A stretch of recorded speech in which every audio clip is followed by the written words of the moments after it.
Hi guys, Matt Boyd, Executive Editor of Diecast X Magazine, here with you for the third installment of our video build-along of the 1/8 scale DeLorean from the Back to the Future film franchise made by Eaglemoss Collections. Each episode we will be assembling another kit, sometimes two, so you can see the car come together step by step, just as you would if you were building along at home. The idea is to give you a sense of what it's like to build one of these, and trust me when I tell you that as detailed as the car is, the build itself is not difficult. If you can handle a screwdriver and follow a clearly illustrated instruction manual, you too can build one. Kit 4 has us building one of the signature features of the movie car, the Mr. Fusion power unit that appears in the closing scene. I should note that the Mr. Fusion is optional. You can choose to include it or leave it off so the car looks as it does in the early part of the film. Okay, so here we go with kit number 4. Kit number 4 actually features an optional part in the Mr. Fusion home reactor that powers the DeLorean time machine in the end of the first movie and then into the second movie as well. But because it doesn't appear until the closing scenes of the movie, it's not how the car appears through most of the film. So Eaglemoss has made this part an optional part, which you can add or not as you so choose for your individual kit. But we're going to go ahead and assemble it because they've given it to us in kit number 4 here. We can always decide later on whether or not we're going to install it. So unlike the previous couple of kits, this one is pretty involved. So we'll go through this step by step. I've taken the outer packaging off of the kit components, which we can see here, the actual Mr. Fusion, the base, which mounts this piece over the top of the other time travel gear on the rear deck of the DeLorean, and a bunch of packages of hardware here, which we'll get into as the assembly goes along. So let's get to work.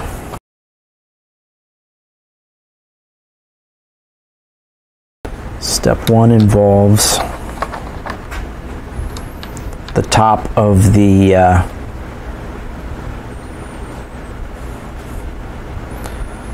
nuclear material canister, the plutonium I think it was in the script for the film, and then this mounting ring. Oops. So there's a little tab here. I don't know if you can see this on the camera, but it's keyed to another little piece here. So and it seems to be lined up with the handle, which is nice. We can tell where it is at the sort of 12 o'clock position. Snaps in there. And you can turn it slightly to keep it locked in.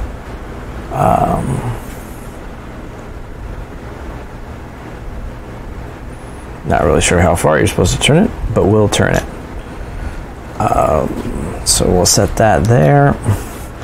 Now we're going to go with these other reactor pieces. I'm going to go ahead and shove the manual out of the way here so we've got a little bit more room to work.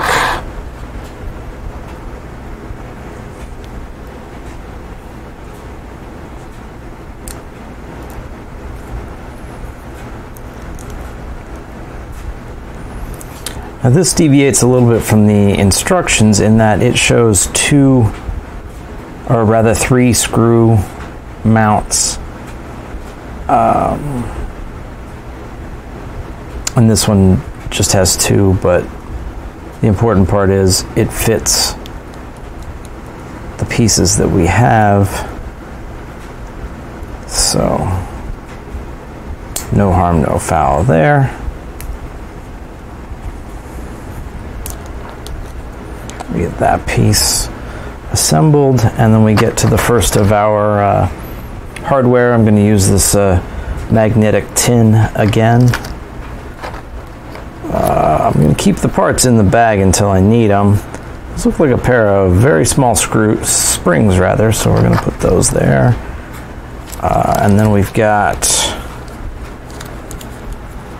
a bag of Phillips A screws and a smaller bag of Phillips C's. So we'll go with those. Bust out the first of the A-size screws. There we go. And once again, we'll call into service our screwdriver that the Eaglemoss has provided with kit number 1. And we have yet to build any of these kits without it, so.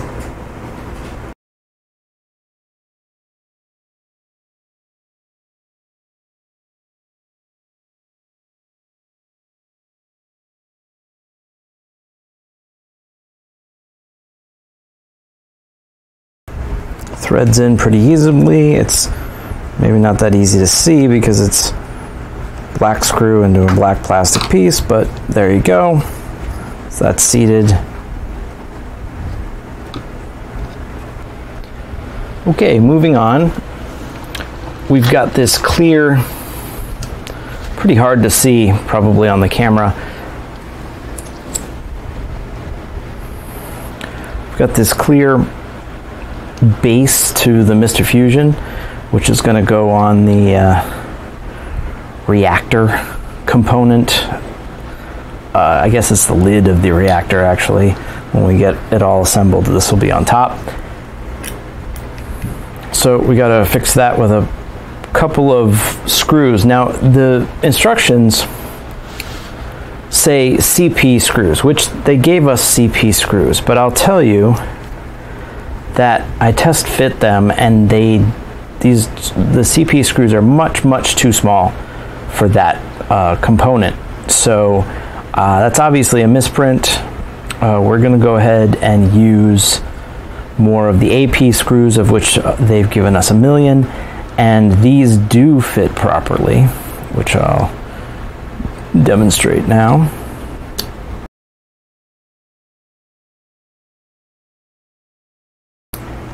So I will tell you, in going through these instructions, this particular manual specifies 3 different sizes of screw in this particular kit 4 for the Mr. Fusion. But they only provided us with 2 sizes of screws, and the designations for the CP are not correct to the size that they have designated CP in the parts bag. So what we're doing here is we're going to maybe just not worry about that for now. There we go. What's going to happen is every time they mention CP, we're just going to go ahead and use more AP screws. Whenever they mention DP screws, which they did not provide in the kit, that's when we're going to use the CP screws, and we'll get to that here in a minute. But for right now, let's move on with the Mr. Fusion assembly. We're going to go to the actual Mr. Fusion unit on the assembly. Looks like that and like that. So those go together fairly straightforward. 3 screws. Seat the first of which right there.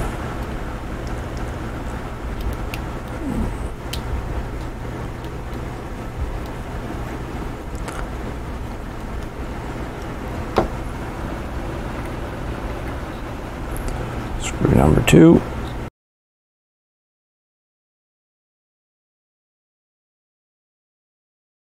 There we go, 3 screws all together.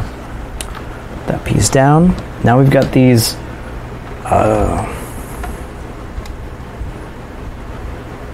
clear pieces to the Mr. Fusion chamber, which fit in this little notch here. We've got, again, hard to see when they're clear, but That's that one.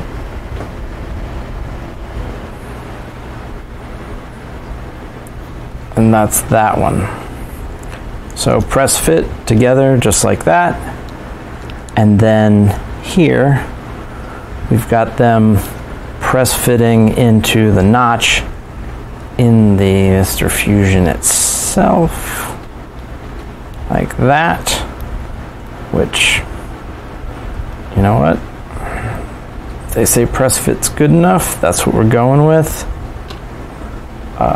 And then the final piece here is this clear plastic lid.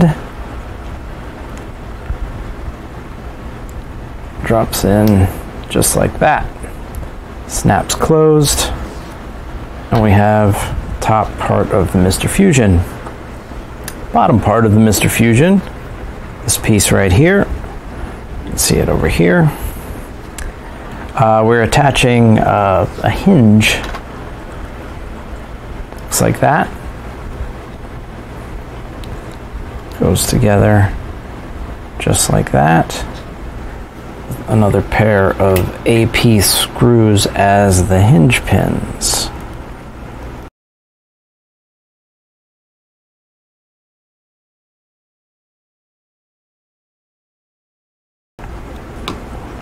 There we go, two screws in place as the hinge pins. You can see that it bends back and forth, so it will work as a hinge. We'll set that right there. Next, we have what they're calling the Mr. Fusion chamber. Now you're going to notice here that there's a little red piece on here. That's a couple steps ahead, but I went ahead and pre-installed it because there's a couple of small pieces that were just easier to deal with when this piece was all disassembled. And I'll explain that in a minute and talk to you about how the best way that I found to do that. It was tricky. It was fairly time consuming. It would have been excruciating to watch on video, so I'll just kind of point out the highlights here in a second. But let's do this section first, which we have lining up like that. We're going to put our Mr. Fusion chamber bottom, or actually it's the top again, sorry, we're assembling this thing essentially upside down, so it takes a little bit of reorienting. Get one of these screws, drop it in there.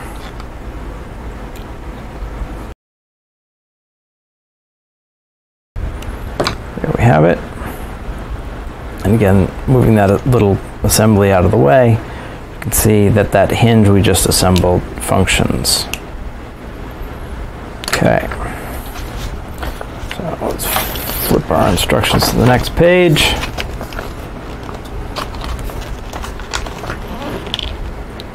Wherein we bolt the Mr. Fusion to the top of the lid.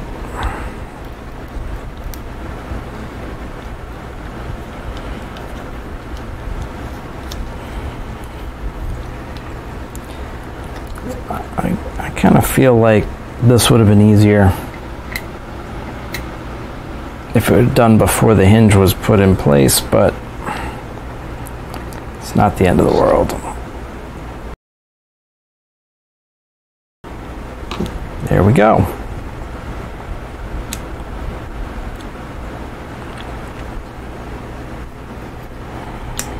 Now, as I was mentioning before, I assembled a piece slightly out of sequence here.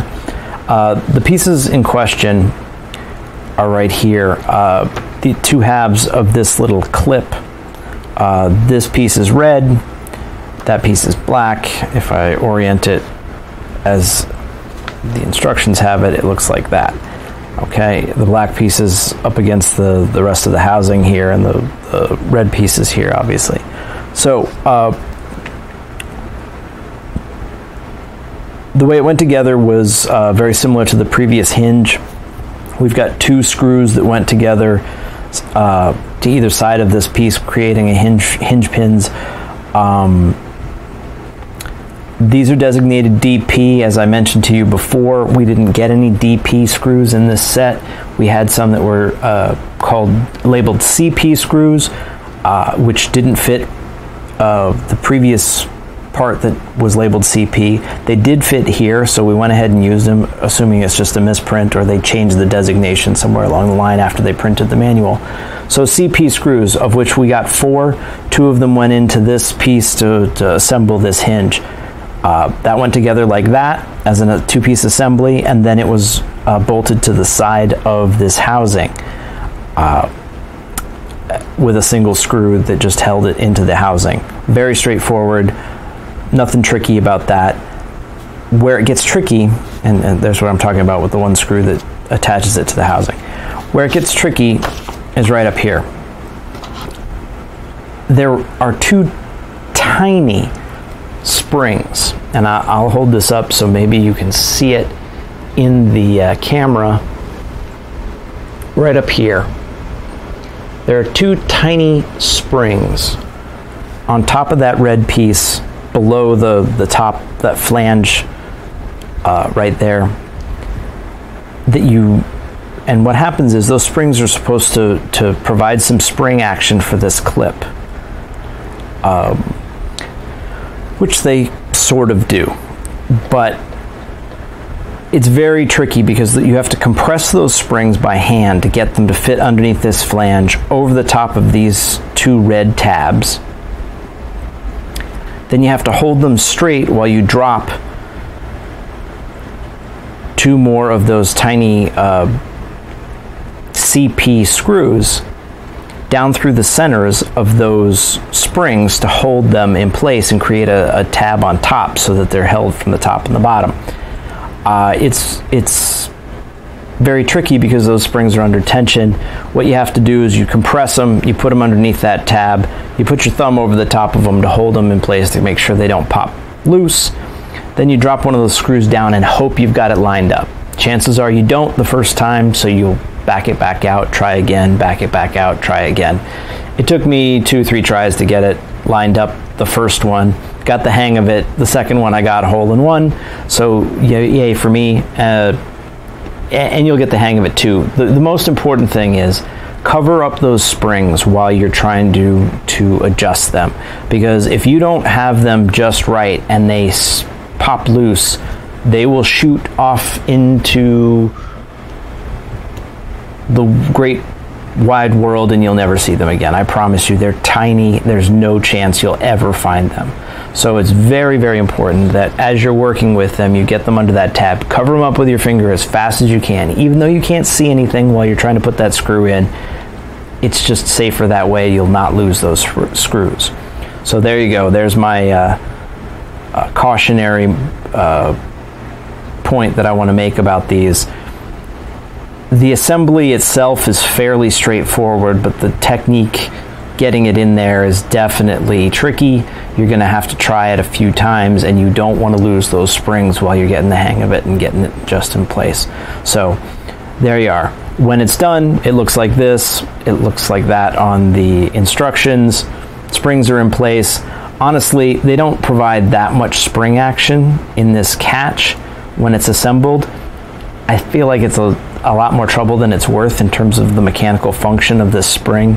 They could have come up with any number of other ways to give this a little bit of spring tension without being such a pain in the butt to assemble. But there you go. It's done. So we've now got that. The next thing is to bolt this whole assembly onto the mounting plate. This is another piece of die-cast metal, so that's nice. It's sturdy, heavy, got some heft and some solid feel to it.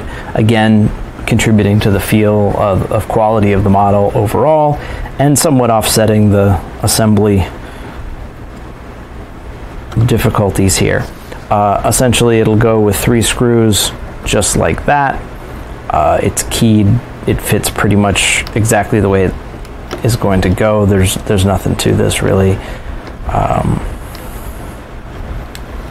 We'll flip it over, grab the first of the 3 screws,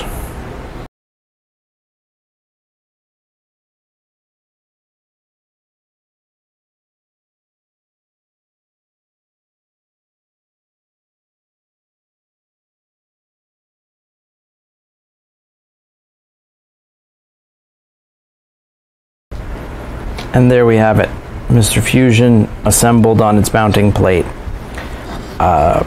That'll sit on the back of the car if you choose to use it. If you don't, you'll end up with just the top of the fusion reactor housing like that. It'll sit underneath this otherwise, I think.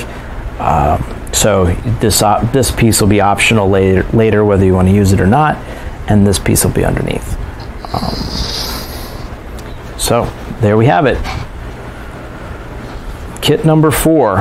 And that one was actually fairly substantial and involved in terms of the assembly. So sometimes they're less complicated, like the last installment, which was just assembling the wheel. This one, fairly involved. Lots of moving pieces. The catch. Top of the Mr. Fusion assembly. You can even pull off the cap where you would wedge your banana peels or whatever else you use to power the unit. So, kind of fun. There you go. And with that, kit number 4 is done. It's really cool to see a recognizable item from the movie like the Mr. Fusion come together. I hope you enjoyed following along, and be sure to catch the next installment of Diecast X's video build-along of the Eaglemoss Back to the Future DeLorean.